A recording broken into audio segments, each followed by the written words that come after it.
বাতিলের সাথে আপোষহীন বরেণ্য মজলুম আলেমেদিন হেফাজতুল ইসলাম বাংলাদেশ ঢাকা মহানগরের সম্মানিত সভাপতি ও হেফাজতুল ইসলাম বাংলাদেশের সিনিয়র যুগ্ম মহাসচিব আল্লামা জুনায়েদ আল হাবিবি হাফিজাহুল্লাহ, আল্লামা জুনায়েদ আল হাবিবি হাফিজাহুল্লাহ।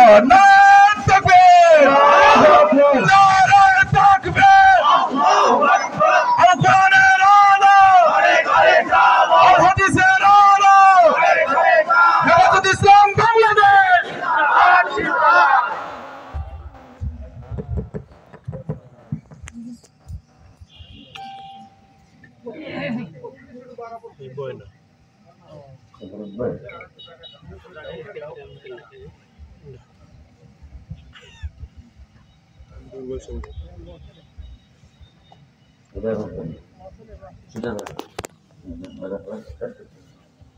দাঁড়াই কথা বলবে।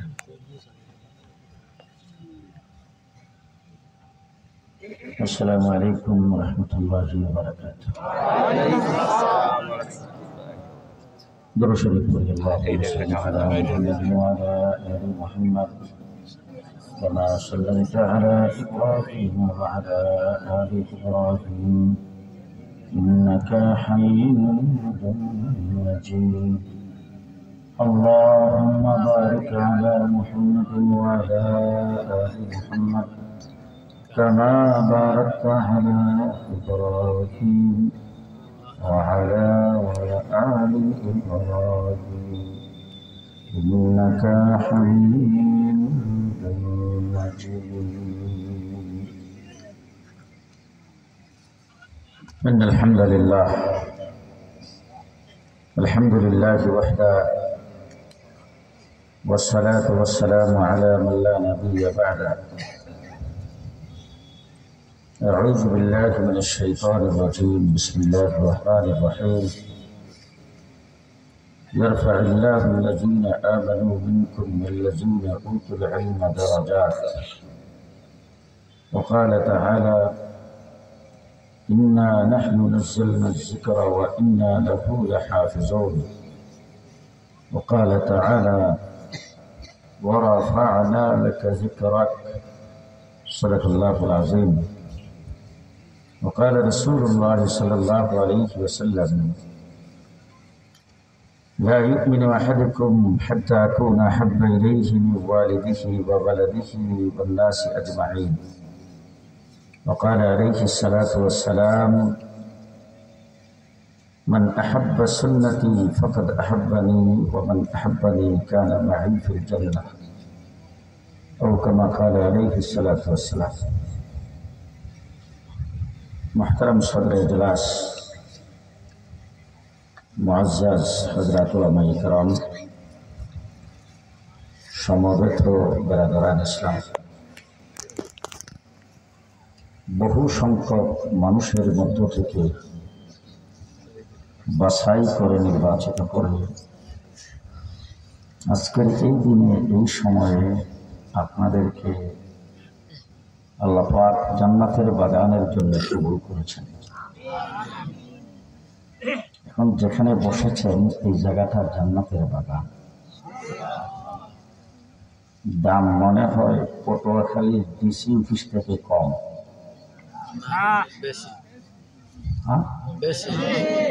আমি আপনাদের সামনে যখন কথা বলছি আপনারা সবাই জিন্দা আছেন তো? আমি জিন্দা মানুষের সামনে কথা বলতেছি তো? মুর্দা নাই তো কেউ? জিন্দা যে আছেন আপনার এটা আমাকে একটু জানাই। জান্নাতের বাগানের দাম কত? বঙ্গভবনের অর্ধেক, গণভবনের, সংসদ ভবনের 4 বাজারের দাম। পৃথিবীর জমিনে জান্নাতের বাগানের চাইতে দামি জায়গা আমেরিকার হোয়াইট হাউস। বেশি দামি? হোয়াইট হাউসকে কয়েক কোটি বার বিক্রি করলে জান্নাতের বাগানের 1 ইঞ্চির সমান মূল্য হবে না। এখন আপনারা কেউ গেছেন কিনা জানি না। হোয়াইট হাউসে আমি বেশ অনেকবার গেছি।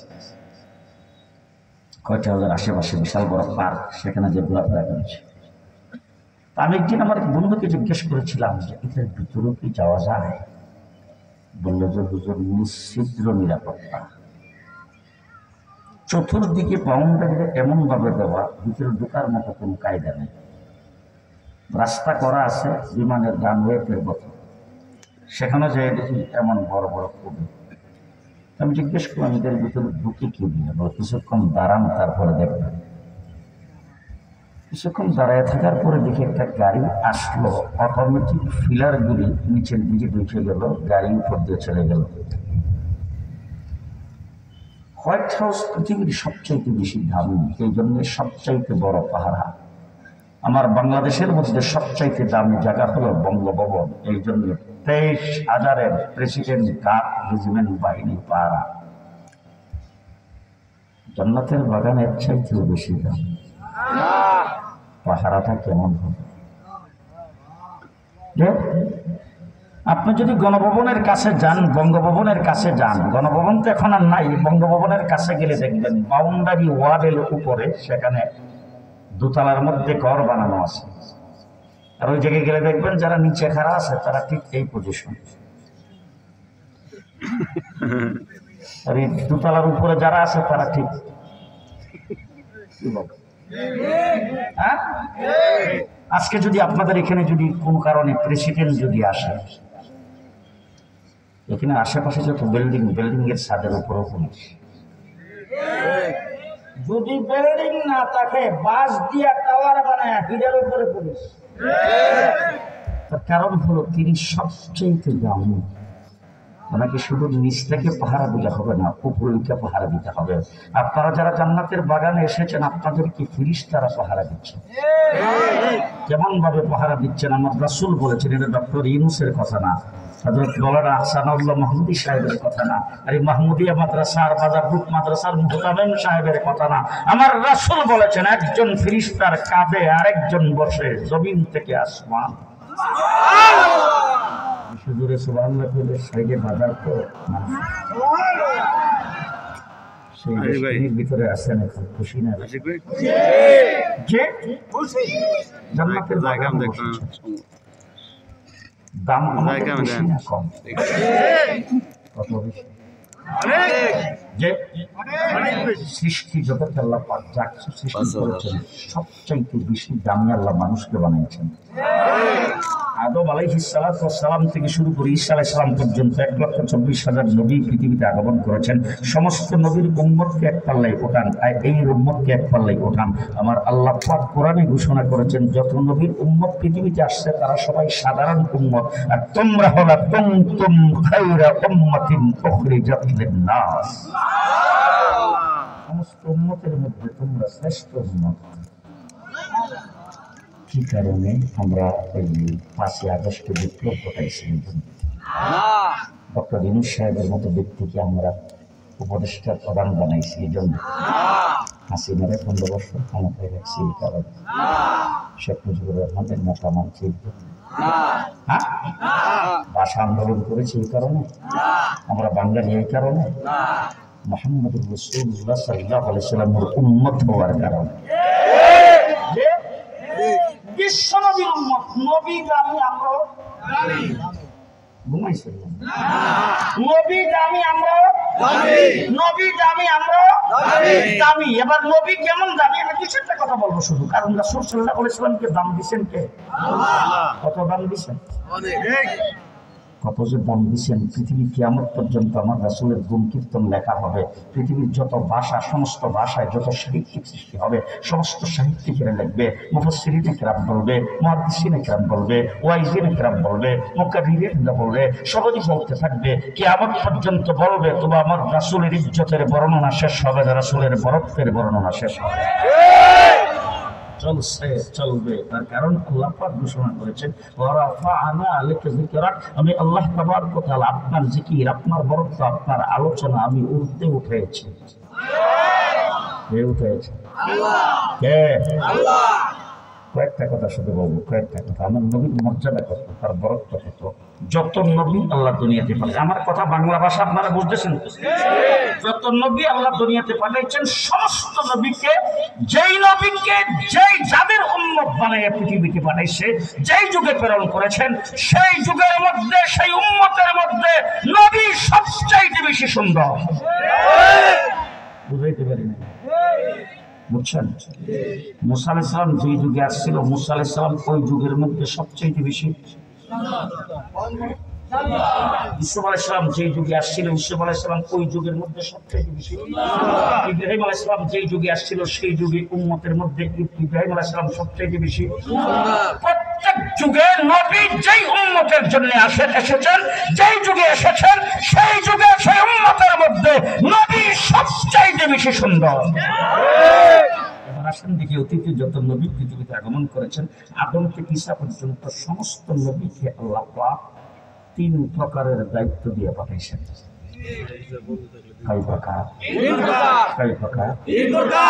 খুব ভালো করে বলছেন, নির্ধারিত কোন জাতি গোষ্ঠীর জন্য নবী না করেন পরে। হযরত মূসা আলাইহিস সালাম বনী ইসরাইলের নবী, ঈসা আলাইহিস সালাম বনী ইসরাইলের নবী, কথা কয় না? নির্ধারিত জাতি গোষ্ঠীর জন্য নবী। তুমি এই গোষ্ঠীর নবী, ওই গোষ্ঠীতে তোমার নবুয়ত চলবে না। 2 নম্বর, নির্ধারিত এরিয়ার জন্য নবী, নির্ধারিত এলাকার জন্য নবী। আপনাদের এলাকার যে এমপি সাহেবের কোনো আলাদা এলাকা নেই, এরিয়া নেই?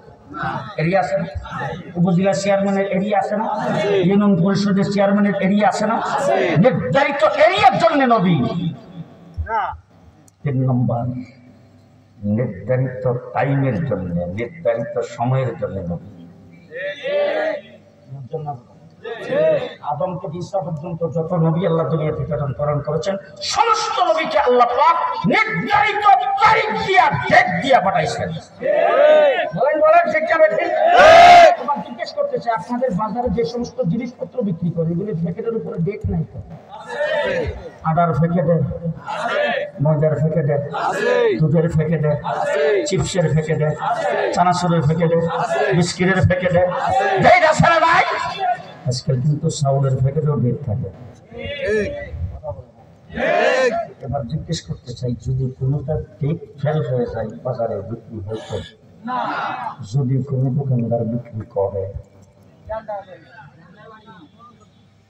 থানার ওসি সাহেব এখানে আসলে ওসি সাহেব যায় ধরবে কিনা? অভিযোগ পাওয়া মাত্র দোকান বন্ধ করবে কিনা? লাইসেন্স বাতিল হবে কিনা? দুনিয়ার মার্কেটে ডেট ফেল কোনো জিনিস যেমন চলে না। আদম থেকে ঈসা পর্যন্ত যত নবী পৃথিবীতে আগমন করেছেন, কোন নবীর নবুয়তিও চলে না। সমস্ত নবীর ডেট ফেল।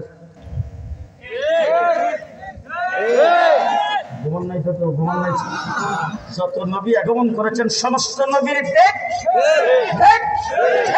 এখন আজকে ইসরায়েলের ইহুদিরা পৃথিবীকে মাতবাড়ি করে সন্ত্রাসের রাজত্ব কায়েম করেছেন। যদি ইহুদি ধর্ম প্রচার করতে আসে, বলবেন তাদের নবীর ডেট দেখা। খ্রিস্টানদের এখন খ্রিস্টানরা যদি আপনাদের এখানে বাইবেল নিয়ে এসে, তাদের সুন্দর সুন্দর বই পুস্তক নিয়ে এসে যদি খ্রিস্টান ধর্মের প্রচার করতে চায়, তখন বলবেন কি এবারে তারা নবীর ডেট আছে।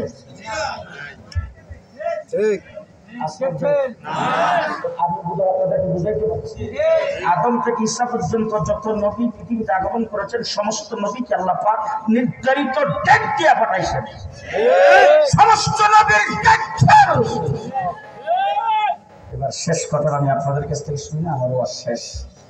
আমি আপনাদের কাছে জানতে চাই, আমার নবীকে আল্লাহ পাক যে দুনিয়াতে পাঠাইছে, ওনার ডেট 2041।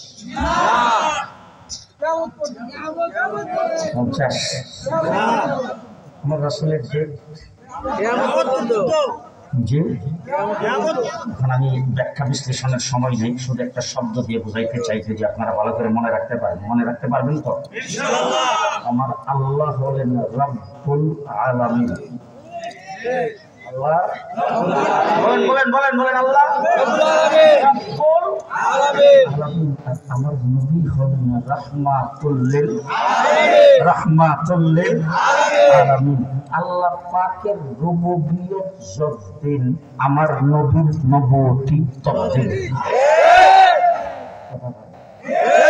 অন্যান্য নবীকে আল্লাহ পাক নির্ধারিত এলাকার জন্য এরিয়ার জন্য পাঠাইছে, আমার নবীকে আল্লাহ তাবারক ওয়া তাআলা গোটা সৃষ্টির জগতের জন্য নবী বানায় পাঠাইছে। আল্লাহ বলেন আমি রব্বুল আলামিন, আপনি হলেন রাহমাতুল লিল আলামিন। আমার নবুয়ত যদ্দূর, আপনার নবুয়তি, আমার নবুয়তি মুহাম্মদুর রাসূলুল্লাহ সাল্লাল্লাহু আলাইহি ওয়াসাল্লামের নবুয়তি আরশে চলে না, আরশ কুরসি লৌহ কলমে চলে কিনা? যদি রাসূলের নবুয়তি না চলতো মেরাজে যাইতে পারতো না।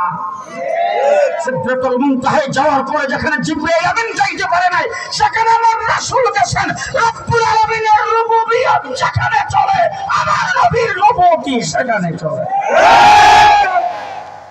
সেটা বুঝাইতে পারি নাই, বুঝাতে চিন্তাছেন নবীরে তখন খালি লোকগুলা রোগগুলা ফল মাস খাই খালি জিরাপি খায়।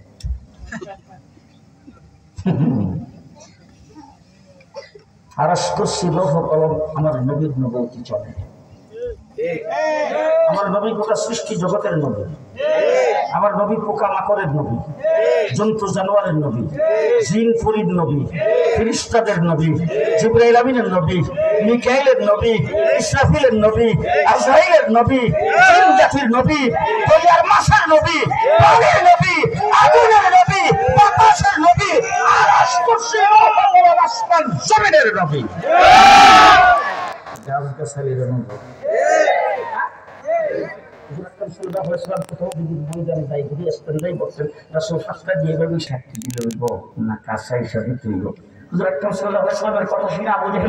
আমি তো ভাবছিলাম জাগার কথাই, তুমি যখন মনে করাইছো কাছে এসে দেওয়ার কথা, কাছে আসলে তো আরো ভালো।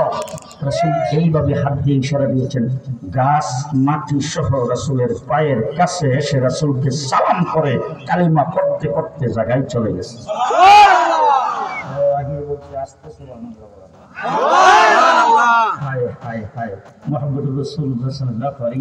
এক জায়গায় যে শুইয়া চক্ষু বন্ধ করে ঘুমাই গেছে।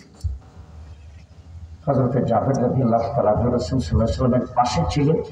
যেই মাত্র রাসূল হুজুর আকরাম সাল্লাল্লাহু আলাইহি ওয়াসাল্লামের চোখ খুলছেন, হযরতে জাবের রাসূলকে ডাক দিয়ে বলতেছে, হুজুর কি দেখলাম? আল্লাহ রাসূল বলে, কি দেখছো? বলে, হুজুর ওই যে গাছটা একটু দূরে, এই গাছটা দেখতেছি যেভাবে সোজা হয়ে দাঁড়ায় আছে, এইভাবে সোজা হয়ে দাঁড়ানো ছিল, কিন্তু গাছটা আস্তে আস্তে আস্তে আস্তে যেমন মানুষের মতো হাঁটতে হাঁটতে আপনার মাথার কাছে এসে দাঁড়াইছেন। দাঁড়ায় কিছুক্ষণ দাঁড়ায় থেকে আবার জায়গা মতো চলে গেছে। আল্লাহ রাসূল সাল্লাল্লাহু আলাইহি ওয়াসাল্লাম বলেন, যাবেন আমি যখন এখানে শুইছি তখন গাছটার থেকে একটু দূরে, গাছটার দূর থেকে আমাকে দেখতেছিল, তখন গাছটা আল্লাহকে ডাক দিয়ে বলছেন, আল্লাহ তোমার হাবিবকে দেখার বড় শখ ছিল, তোমার হাবিবের সুন্দর চেহারাটা একটু দেখার বড় শখ ছিল, কিন্তু পাইছিলাম একটু দূরে, ভালো করে দেখতে পারতেছি না। আল্লাহ তুমি যদি অনুমতি দিতে আর আমাকে যদি তৌফিক দিতে, আমি মাথার কাছে যাইয়া তোমার হাবিবকে একটু দেখতাম। গাছের দোয়া কবুল করেছেন, গাছকে অনুমতি দিয়েছে, গাছ আমার মাথার কাছে এসে আমার চেহারা ভালো করে দেখে জায়গা মতন চলে গেছে।